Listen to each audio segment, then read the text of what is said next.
మాట్లాడుతున్నా తప్ప నేను అదే కూడా క్వశ్చన్ అడుగుతున్నా, నేను కూడా అదే క్వశ్చన్ అడుగుతున్నా. ఒక్క నిమిషం ఓపిక పట్టు. అధికారులు అందరికీ నమస్కారం సార్. ఈ విషయాన్ని శ్రద్ధగా వినండి సార్. మీ విషయాన్ని ఏదైనా పర్సనల్ ఉంటే తర్వాత మాట్లాడుకోండి. కొంచెం శ్రద్ధగా వినండి అధికారులు. సార్ మీరు అధికారులు అందరూ కలిసి సబ్సిడీ అయినా పల్లికాయలు కానీ ఒడ్లు కానీ పెసర్లు కానీ అందిస్తున్నారు. అవి ఏమవుతున్నాయంటే దిగుబడి రావడం లేదు సార్. దిగుబడి రాకుండా మీరు ఎక్కడి నుంచో తీసుకుంటున్నారు, ఎవరో డీలర్తో తీసుకుంటున్నారు. ఆ డీలర్ కన్నా మా వ్యవసాయదారులు పండించుకున్న మళ్ళీ నెక్స్ట్ మా దగ్గర పండిన పంట కాకుండా అదే పంటను మార్పిడి చేసిన వల్ల దిగుబడి ఎక్కువ వస్తుంది. మేము అందరం ఏం చేస్తున్నామంటే మా పల్లికాయ కానీ వేరే పంటలు ఏం చేసినా కూడా మరి ₹1 ఉంటే మీ దగ్గర ₹2 పెట్టి కొంటున్నాం. రేట్ ఎక్కువ పెట్టి కొంటున్నాం. రేట్ ఎక్కువ పెట్టి కొన్నా కూడా అలాంటి పల్లికాయ కానీ దిగుబడి రావడం లేదు. మేము ఎందుకు కొంటున్నాం? మీ మీద నమ్మకం మీదనే ఇప్పుడు దస్తపడిన క్వశ్చన్ అదే. మీ దగ్గర ఉన్నది పల్లికాయ అంత చట్ట వస్తుంది దిగుబడి.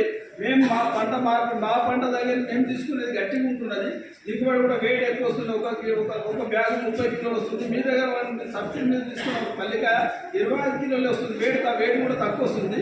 కాబట్టి ఆయన బాధ ఏంటంటే ఇలాంటి మీ దగ్గర ఏదైతే డీలర్ దగ్గర పండిస్తుంటారో డీలర్ దగ్గర తీసుకుంటున్నారో అది మీరు కొంచెం గ్రహించి మంచి కాయని ఎవరో చెప్పిన దానికి మీ దగ్గర తీసుకుంటున్నారు తప్ప మీరు సొంతంగా మీ యూనివర్సిటీలో పండించిన కాయ దిగుబడిలో మాకు వ్యవసాయాలు సప్లై చేస్తే చాలా బాగుంటుందని ఉద్దేశం ఆయన. దాన్ని వేరే ఎక్కడో కాకుండా ముందర కూడా అలాంటి పనులు చేయకుండా అని చెప్పి వర్షాపు తరఫున వ్యవసాయదారు తరఫు నుంచి విజ్ఞప్తి.